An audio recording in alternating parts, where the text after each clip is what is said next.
আজকের ক্লাসে আমরা ক্লিপিং পাথ নিয়ে আলোচনা করব। ফটোশপের মাধ্যমে কিভাবে ক্লিপিং পাথ নিয়ে কাজ করা যায় সেটা নিয়ে কাজ করব। যাই হোক, আমরা ফটোশপ থেকে শুরু করে দিই আমাদের কাজটা। আমরা ক্লিপিং পাথ যে কত জায়গায় লাগে আর কত মজার কাজ করা যায় সেই বিষয়গুলি আজকে শিখবো। একদম বেসিক থেকে মোটামুটি অ্যাডভান্স লেভেলের শেখার চেষ্টা করব। ক্লিপিং পাথ কোন কোন কাজে লাগে এবং কোন কোন সফটওয়্যারে আমরা এই পাথটা ব্যবহার করতে পারি, এগুলো সব নিয়ে আমরা আলোচনা করব। যাই হোক, আমরা ফটোশপ ওপেন করে নিলাম। আমি ফাইলে যাচ্ছি, এখান থেকে নতুন একটা পেজ নিচ্ছি। আপাতত একটা পেজ নিয়ে জাস্ট শুরু করলাম। এই জায়গাটাকে একটা পেজ আমাদের চলে আসছে। এই জায়গাগুলোতে আমরা লেয়ার দেখতে পাচ্ছি। আর ক্লিপিং পাথ মানে আমরা পাথ নিয়ে কাজ করব, মোটামুটি পেন টুল দিয়ে কাজ করা। আমরা যখন এখানে পেন টুলে ক্লিক করছি, অনেকগুলো অপশন দেখা যাচ্ছে। পেন টুল, ফ্রি ট্রান্সফর্ম টুলের মতোই অনেকগুলো কাজ করবো। আমরা পেন টুলের প্রথম অংশটাই গেলাম। আমরা যখন পেন টুলে ক্লিক করেছি, উপরে আমাদের যে মেনু বারের নিচে এই জায়গাটায় কয়েকটা অপশন দেওয়া আছে। একটা হচ্ছে শেপ আর একটা হচ্ছে পাথ। আমাদের পেন টুলের অবস্থায় যদি শেপে থাকে, আমরা এখন ক্লিক করছি, অটোমেটিকলি প্রতিটা শেপে কিন্তু আমাদের কালার চলে আসছে। এইখানে যে দুইটা কালার আছে, একটা হচ্ছে কি আমাদের ফরগ্রাউন্ড কালার আর একটা হচ্ছে কি ব্যাকগ্রাউন্ড কালার। তো আমাদের স্বাভাবিকভাবে যে ফরগ্রাউন্ড কালারটাই চলে আসে। তো আমরা আসলে এরকম চাচ্ছি না। আমরা যেহেতু পাথ নিয়ে কাজ করব, আমরা পাথের উপরে কাজ করার জন্য আমরা পেন টুল নিলাম, বাট আমরা শেপ নিয়ে কাজ করব না। আমরা নিব কোনটা? পাথ। এই পাথ নিয়ে যখন কাজ করব, পাথে পেন টুলে গেলাম, এখান থেকে আমাদের পাথ অপশনটাতে সিলেক্ট করব। যাই হোক, আমরা যখন এই জায়গাটায় ক্লিক করছি, এখানে লেয়ার্স, চ্যানেল, তার পাশে একটা অপশন আছে পাথ। আমরা যখন এই অবস্থায় লেয়ার্সে রেখে যদি আমরা এই পাথে রেখে যদি পেন টুলটা ব্যবহার করি, ওকে, অটোমেটিকলি আমরা যখন এই পাথে যাব, দেখেন এইখানে একটা অপশন কিন্তু আমাদের দেখা যাচ্ছে যে পাথ হয়েছে। আচ্ছা, আমরা ইচ্ছা মতো পাথ করে নিজের মতো করে কাজ করতে পারি, পরবর্তীতে কালার দিতে পারি। এই ধরনের কাজগুলো আমরা পাথের মাধ্যমে করতে পারি। যাই হোক, আমরা প্র্যাকটিক্যালি একটা পাথ নিয়ে কাজ করি, তাহলে আমরা আরো ক্লিয়ারলি বুঝতে পারবো। ওকে, আমরা এই পাথটা কেটে দেই লেয়ার্সে। আমরা ফাইলে যাচ্ছি, একটা পিকচার ওপেন করে কাজ করি। ওপেন, এখান থেকে আমাদের চলে যাই পিকচারে। পিকচারে যাওয়ার পর আমার নিজের ছবি তোলা কিছু পিকচার আছে, সেখানে আমি যাচ্ছি। এখান থেকে আমি কোন পিকচারটা নিব? আচ্ছা, এই মাশরুমের পিকচারটা আমরা নিয়ে নেই। ওকে, ওপেন। ওপেন হয়ে গেল। এবার আমরা এইটাকে যে কাজ করব, পেন টুল দিয়ে, আমাদের পেন টুল দেন পাথ সবকিছু তৈরি করা আছে। আমি এটা স্বাভাবিক রাখি, এখান থেকে পাথে চলে যাই দেখানোর জন্য। প্রয়োজনে পিকচারটাকে একটু জুমিং করিয়ে নেই, ওকে, দেখতে সুবিধা হবে। আমি পেন টুলকে ধরলাম এই জায়গাটা থেকে, ইচ্ছে মতো সুন্দর করে আমার যতটুকু লাগবে আমি নিয়ে নিচ্ছি। আমার যেখানে প্রয়োজন হবে, যেমন এই সিলেকশনটার ক্ষেত্রে যখন দুইটা পয়েন্ট পড়েছে, এই একটা পয়েন্ট, একটা পয়েন্ট, আমি যদি এই অবস্থায় ক্লিক করি, বাট আমার সিলেকশনটা কিন্তু সুন্দর হচ্ছে না। আমরা এই জায়গায় একটা কাজ করব, চাইলে ওই পয়েন্টটাকে কেটে নিতে পারি, বাট পয়েন্টটা না কেটাটাই বেটার। কারণ কি, যদি পয়েন্টটাকে কেটে ফেলি, আবার অনেক সময় পয়েন্ট প্রয়োজন হতে পারে, তাই আমরা পয়েন্টটাকে কাটবো না। আমরা কিবোর্ড থেকে অল্টার প্রেস করব, অল্ট প্রেস করে আমি এই জায়গাটাকে ছোট করে নিলাম। ওকে, এবার এখানে ক্লিক করে নিজের মতো করে আমি সাজিয়ে নেই।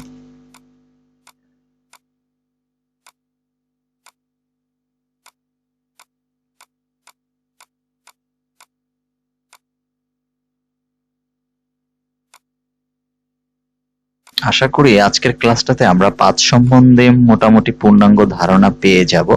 কারণ পাথ দিয়ে কিভাবে কাজ করা যায় এবং পাথ কোন কোন কাজে, এবং আপনারা যারা ফ্রিল্যান্সিং করতে চাচ্ছেন তথা অনলাইন আর্নিং নিয়ে অনেক কাজ কথা শুনি আমরা, যারা এটা নিয়ে করতে চাচ্ছেন, তারা শুধু যদি চান কেউ যে আমি শুধু ক্লিপিং পাথ করে কাজ করব, হিউজ পরিমাণ সাইট আছে ক্লিপিং পাথের উপরে, আমরা সেই সম্পর্কে বলবো। তবে আগে আপনার পাথ সম্বন্ধে পূর্ণাঙ্গ ধারণা নিয়ে কাজ করতে হবে।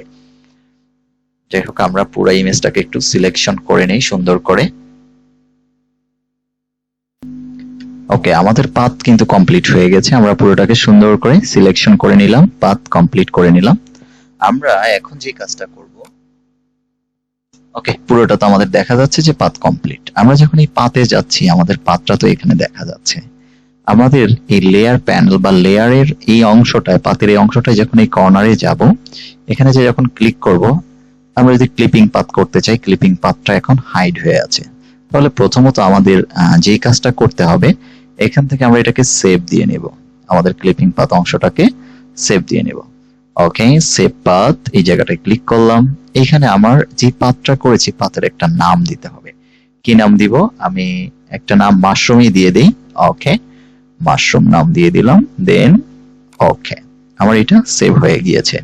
এবার যদি আমি এখানটায় ক্লিক করে দেখুন, এবার ক্লিপিং পাথ যে অংশটা আছে, এটা কি ওপেন, এতক্ষণ যে ভিজিবিলিটি হয়ে আছিল, হাইড হয়ে আছিল, এখন কিন্তু সেটা নেই। আমি ক্লিপিং পাথে ক্লিক করি। আচ্ছা, ক্লিপিং পাথে যখন ক্লিক করেছি, এখানে যে পাথ, আমার যে ফাইলটার নাম দেওয়া আছে, যে পাথটার নাম মাশরুম, এখান থেকে আমি চাইলে নান করে দিতে পারি, অথবা আমি মাশরুমই রাখবো। তবে এই জায়গাটা আমি আপাতত কিছু দিতে চাচ্ছি না। আমি যদি পিক্সেল যে কতটুকু জায়গা নিয়ে করতে চাই, যখন আমি আমার এই পাথটাকে স্থানান্তর করব, তখন সেই অংশটার জন্য এটা ব্যবহার করতে হয়। আপাতত ওকে প্রেস করলাম। ওকে, এতটুকু জায়গা হয়ে গেল আমাদের। এবার চলে যাব সরাসরি আমরা ফাইলে। ফাইলে যখন যাচ্ছি, এখানে একটা অপশন আছে save as. Save as a click করব।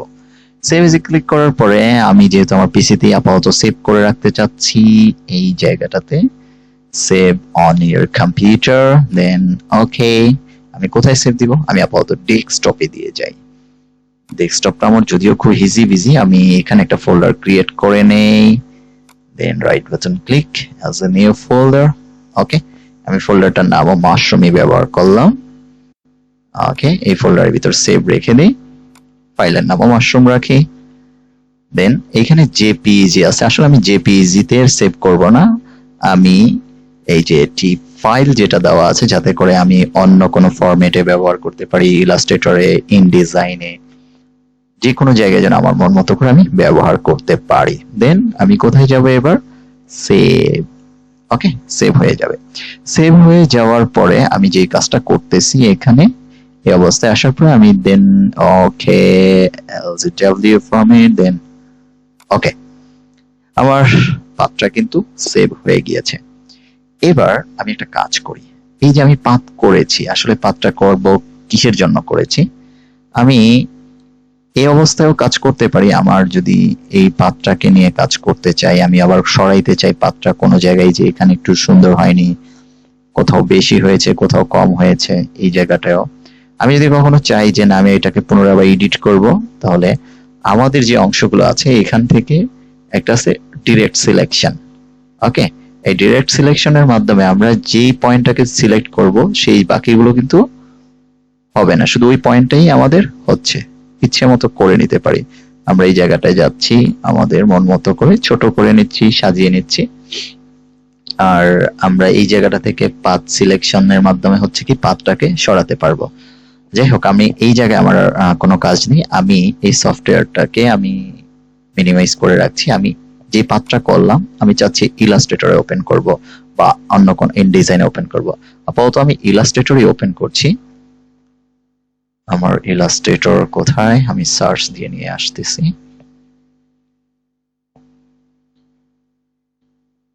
ওকে, মাই ইলাস্ট্রেটর।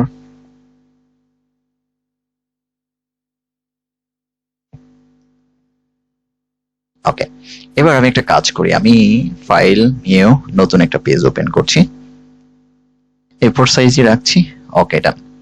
এবার আমার যেই ফাইলটাকে আমি পাথ করেছিলাম, মনে আছে কিছুক্ষণ আগে যে পাথ করলাম, সেভ করে রেখেছি, আমরা চলে যাচ্ছি ফাইলে। ফাইলে গিয়ে আমরা চলে যাব, এখানে একটা অপশন আছে প্লেস। আমরা যখন প্লেসে ক্লিক করছি, আমাদের ফাইলটা কোথায় রেখেছিলাম?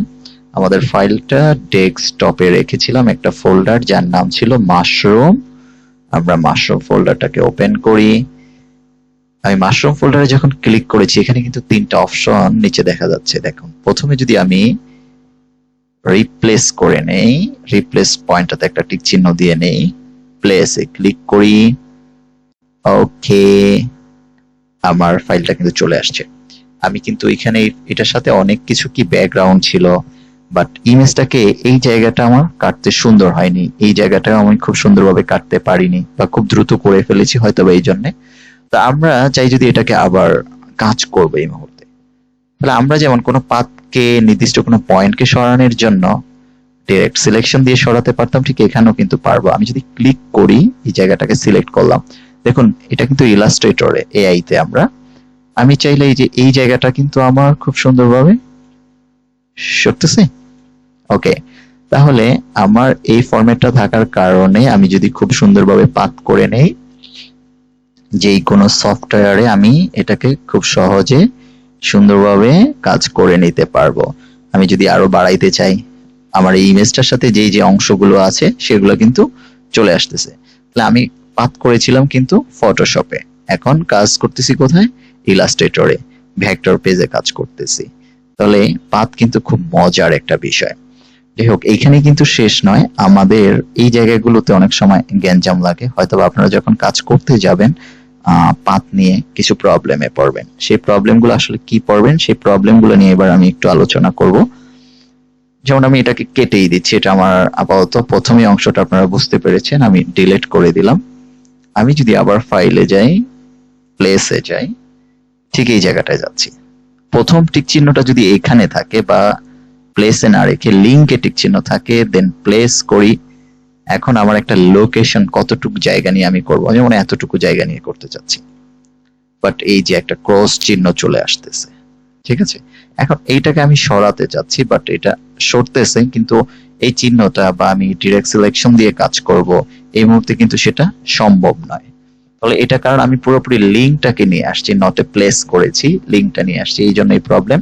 তো অনেক সময় আপনারা যখন কাজ করতে যাবেন এই ধরনের প্রবলেম গুলো কিন্তু ফেস করবেন। এই ধরনের প্রবলেমে আপনারা সবাই সম্মুখীন হতে হবে, যারা একদম নিউ তাদের জন্য। তো এই অংশগুলোকে আমরা একটু বুঝে কাজ করবো। আমি এটাকে ডিলিট করে দেই। তাহলে আমি কিভাবে গেলাম, ফাইলে গিয়ে আবার প্লেসে যাচ্ছি। আবার যখন আমার পাথ অংশটাতে আমি ক্লিক করেছি, পাথ ইমেজটাতে, এটানে দিয়ে যদি আমি টেমপ্লেটে ক্লিক টিক চিহ্ন দেই এই যে নিচে এই অংশগুলোতে, এবার কি আসে দেখি। আমার বলার উদ্দেশ্য হচ্ছে যে আপনারা এই বিষয়গুলো একটু দেখে নেবেন। আমি যখন আবার ক্লিক করেছি, কারণ এটা টেমপ্লেট আকারে চলে আসছে, আমি ডাইরেক্ট সিলেকশনে যাই, আমার মন মতো করে কাজ করতে চাই, আসতেছে, বাট কিন্তু টেমপ্লেট এটা ভিজিবল কেমন একটা ওয়াশ আউট এরকম দেখাচ্ছে। তো এই বিষয়গুলো একটু খেয়াল রাখবো। আমরা আশা করি যদি ভালোভাবে কাজ করি, ক্লিপিং পাথটা সরতেছে, বাট কিন্তু ইমেজটা আমাদের সরছে না। তো আমি এটাকে কাজ করছি, এটা ডিলিট করে দিই, then delete, but control Z, okay, delete. তো আমরা কোন অংশটাকে নিব, আমরা পাথ করার পরে প্লেসে যাব, আমার ইমেজটাতে ক্লিক করে অবশ্যই আমি এই জায়গাটাকে নিয়ে নিব, রিপ্লেস, দেন প্লেসে ক্লিক করব, অটোমেটিক্যালি চলে আসছে। এবার এটাকে আমরা কি করব, নিজের মতো করে সাইজ করে নিতে পারি। আমি যদি এই অবস্থায় চাই, ডাইরেক্ট সিলেকশন ব্যবহার করে কি করব, যে জায়গাটা আমার বাড়তি সেই জায়গাগুলোকে আমি ঠিক করে নিব। এই যে খানিকক্ষণ আগে আমরা যে কাজটা করেছিলাম সেটার ইয়াটা আমাদের পুরোপুরি ডিলিট না করার কারণে দেখাচ্ছিল। আচ্ছা, এখন এখানে যদি আমার আরেকটা অ্যাঙ্কর প্রয়োজন হয়, অ্যাঙ্কর পয়েন্ট প্রয়োজন হয়, আমি পেন টুল থেকেও নিয়ে নিতে পারছি। আমার পেন টুল কোথায়, এখানে আমি পি প্রেস করি কিবোর্ড থেকে, পেন টুল আমার এই যে চলে আসছে, দেন আমি এখানে একটা পয়েন্ট অটোমেটিক্যালি চলে আসছে। আমার যেখানে বাড়তি পয়েন্ট প্রয়োজন হবে আমি চাইলে নিয়ে নিতে পারবো। ওকে, এখানে যদি একটা প্রয়োজন হয়, আমরা অনেকগুলো পয়েন্ট নিয়ে নিয়েছি। আবার ডাইরেক্ট সিলেকশনে যাই, এই পয়েন্টটাকে একটু নিয়ে আসি, সরছে দাগগুলো, এটাকে একটু ভিতর দিকে নিয়ে আসি। ওকে, এই জায়গাটাকে আমার এত বড় দরকার নাই। ওকে, একদিক দিলে আরেক দিক সরছে, কারণ হয়েছে আমরা এই জায়গাটাকে একটু সরানো দরকার আমাদের। ওকে, সরে গেছে। এবার সিলেকশন টুলে যাই, ওকে, ক্লিক করি, আমরা এটাকে ছোট করে নিই আমাদের মন মতো করে। আমরা শিফট ধরে নিলে, সমানভাবে ছোট করলে আমাদের মাশরুমটা খুব সুন্দরভাবে হবে। তো আজকে খুব অল্প সময়ের ভিতরে চেষ্টা করেছি যে আসলে ক্লিপিং পাথ আমরা ফটোশপ থেকে করে নিয়ে ইলাস্ট্রেটরে কিভাবে নিজের মন মতো করে কাজ করতে পারি। আমাদের পরবর্তী ক্লাসে আমরা ক্লিপিং পাথ করে কিভাবে মাস্কিং করা যায় সেই বিষয়গুলো নিয়েও কাজ করতে পারবো। আমাদের যেহেতু ক্লিপিং পাথ করা আছে এই মুহূর্তে ওই ইমেজটাতে, এটাতে আমি হালকা একটু টাচ দিয়ে যাচ্ছি আসলে কিভাবে করবো। আমরা যদি এই জায়গাটায় ক্লিক করি, আমাদের ক্লিপিং পাথ তো করাই আছে, জাস্ট অটোমেটিকলি ব্যাকগ্রাউন্ডটা কিন্তু চলে গেছে এক ক্লিকের মাধ্যমে। ওকে, এটাকে বলে লেয়ার মাস্ক।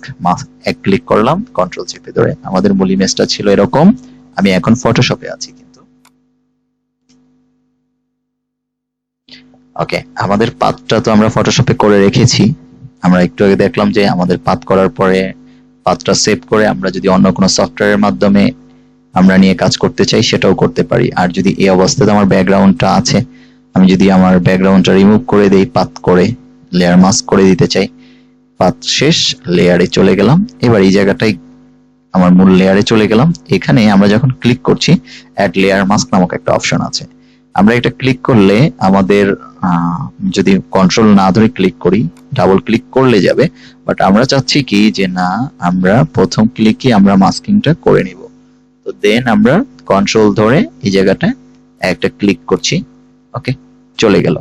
ঠিক এখানেও আমাদের যে অংশগুলো আছে আমরা চাইলে এখানে সিলেকশন, পাথ সিলেকশন আর ডিরেক্ট সিলেকশনের মাধ্যমে আমরা আমাদের পয়েন্টগুলোকে আমরা সাজিয়ে নিতে পারবো। এই জায়গাটাকে আমি একটু ছোট করে দেই, পয়েন্টটাতে সিলেক্ট করে। ওকে, ডান, চলে গেছে। এখানে একটু বাড়তি মনে হচ্ছে। ওকে, ডান। একটু ভিতর দিকে নিয়ে আসি, এই জায়গাটাকে একটু ভিতর দিকে নিয়ে আসি। ওকে, এখানে একটু বাড়তি মনে হচ্ছে, এই পয়েন্টটাকে একটু আমরা সরিয়ে দেই, ডান। একটু ভিতর দিকে নিয়ে নিই, এখানে একটু ব্ল্যাক অংশ দেখা যাচ্ছে, একটু সরিয়ে নিই। ওকে, এই জায়গাটাও একটু বাড়তি আছে, এখান থেকে একটু সরিয়ে নিচ্ছি, এখান থেকেও নিয়ে নিচ্ছি। আজকে মূলত আমাদের বিষয়টা ছিল আসলে ক্লিপিং পাথ কিভাবে করে সেটা নিয়ে কাজ করা। তো আমরা আশা করি খুব সুন্দরভাবে আমরা এই কাজটা করতে পেরেছি।